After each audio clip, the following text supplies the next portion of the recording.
안녕하세요. 드라마를 토파보는 잼잼 리뷰입니다. 1시간 가까이 불을 끄는 장면이 나오길래 약간 지루하더라고요.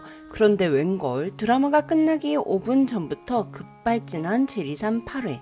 다원은 이강이 알려준 곳에 카메라를 설치했고 한 남자가 무인 카메라 앞에 섰습니다. 그리고 알 수 없는 누군가로부터 쫓기게 된 다원.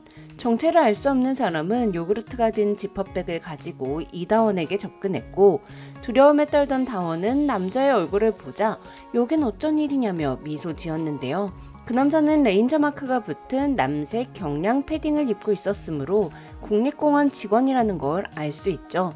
다원 앞에 나타난 사람이 누구인지 그리고 그 사람이 범인인지 아닌지에 대해서는 뒤에서 자세히 토파볼 건데요.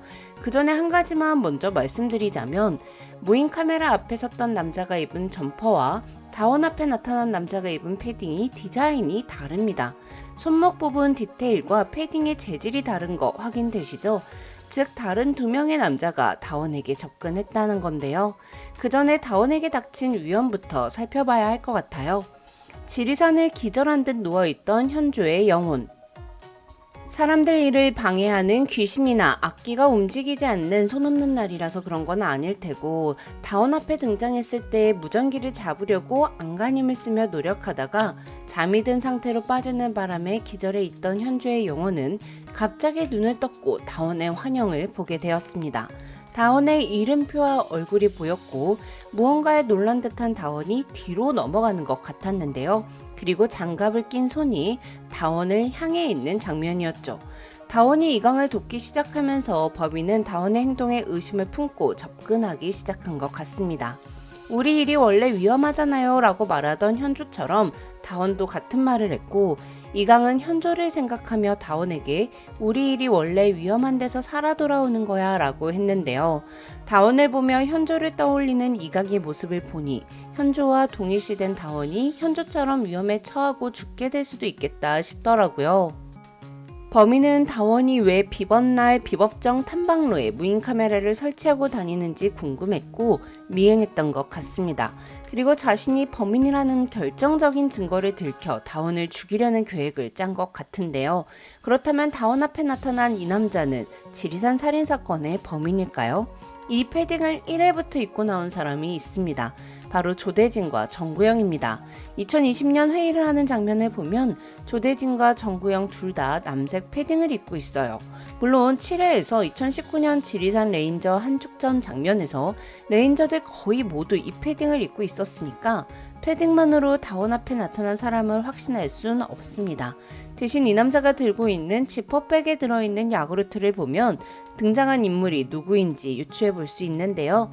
2020년 조대진의 서랍에서 발견됐던 노란 리본도 지퍼백 안에 담겨 있었습니다.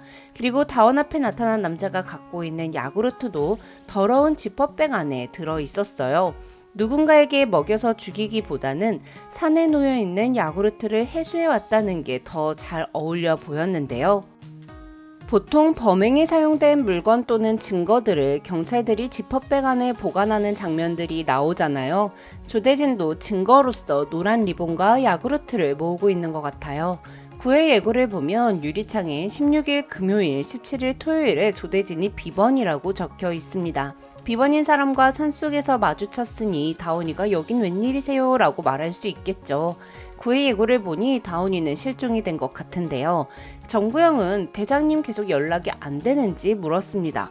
이렇게 보면 꼭 조대진이 비번인 날 다운이를 공격하기 위해 산에 올라간 것처럼 보이죠. 2017년부터 모든 사건이 다 조대진이 비번인 날 이루어졌으니까요. 그런데 조대진이 다원이를 공격한 손이 아니라는 증거가 있어요. 바로 장갑과 패딩입니다. 현조가 봤던 환영 속에 다원을 밀치는 듯한 장갑 낀 손을 보면 남색 패딩 점퍼가 아니라 검정 점퍼를 입고 있습니다. 즉 다원의 앞에 나타난 남자와 다원을 공격하는 남자는 다른 사람이라는 뜻이죠. 다원을 공격하는 검은 점퍼에 장갑을 낀 사람은 다원이 설치해둔 무인 카메라 앞에 선 남자가 입었던 점퍼와 동일한 점퍼를 입고 있는데요. 즉 범인은 조대진이 아닌 다른 누군가이고 조대진과 이다원 둘 다 위험에 처해 있을 가능성이 높다는 거죠. 구의 예고, 다원이가 실종됐고 수색에 나선 레인저들은 피투성이인 분홍색 핸드폰을 발견했습니다. 그리고 이강은 다원이는 왜 이 대화 내용을 녹음해둔 걸까라는 말을 했는데요. 꼭 다원과 범인이 마주쳤다는 걸 알려주는 듯 했죠. 그런데 이때 정구영이 굉장히 의심스러운 말을 합니다. 조난을 당하면 패닉 상태가 돼서 이해할 수 없는 행동을 할 때가 많아. 이거 너무 범인 같잖아요. 결정적인 증거를 들켜서 그걸 부인하는 듯한 느낌이죠. 그런데 전 정구영은 범인이 아닐 것 같아요. 그 이유는 바로 지리산 살인사건이 시작된 계기 때문입니다.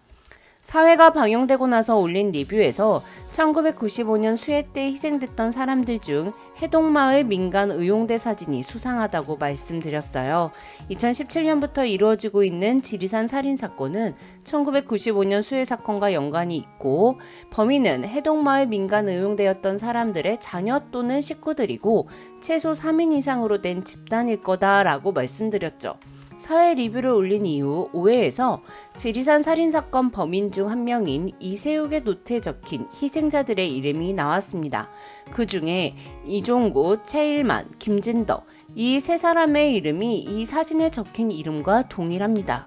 그리고 야구르트를 마시고 죽을 뻔했지만 구조되었던 약초꾼 아저씨 이름은 장학수죠. 또 전목골에서 밧줄이 끊어져 죽었다 살아난 황씨는 황기룡으로 추측해 볼 수 있습니다. 그렇다면 이 사진에 있는 9명 중 지리산 살인사건으로 죽지 않은 사람은 김우석, 이준우, 이재석, 유영수입니다. 특히 이 사진 중 유독 잘생긴 이준우가 잘생긴 세욱의 아버지일 가능성이 높아 보이는데요. 이들 때문에 목숨을 잃은 사람들의 자녀 또는 남은 가족이 2017년부터 사고사를 위장한 살인사건으로 복수를 하고 있다는 것을 확신하게 되는 증거예요. 그렇다면 지리산 살인사건을 일으키고 있는 범인 집단은 지리산 토박이일 가능성이 높은데 정구영은 본가가 경기도예요. 근무가 힘든 지리산을 벗어나 본가가 있는 경기도로 발령받기 위해 승진시험에 목을 매지만 번번이 낙방의 고배를 마셨다고 되어 있습니다. 박일혜 또한 강원도 산사나이라고 등장인물 소개에 있죠. 제가 범인으로 밀고 있는 사람은 김솔과 김웅순인데요. 두 사람 모두 지리산 인근 산골마을에서 태어나고 자란 토박이입니다. 특히 김솔은 지리산 국립공원 직원들 중 구조활동에서 가장 자유로운 인물이에요. 산불이 났을 때도 현장에서 불을 진압하지 않았고 다리를 다친 현조에게 함께 가자고 제안했죠. 또한 낮에 산불을 초동 진화한 이후 저녁에 현조를 데려다주며 뒷불 감시반에 합류할 거라 다시 산으로 간다고 했습니다. 현조가 갇혀있던 창고에 따라가기에 아주 적합한 인물이죠.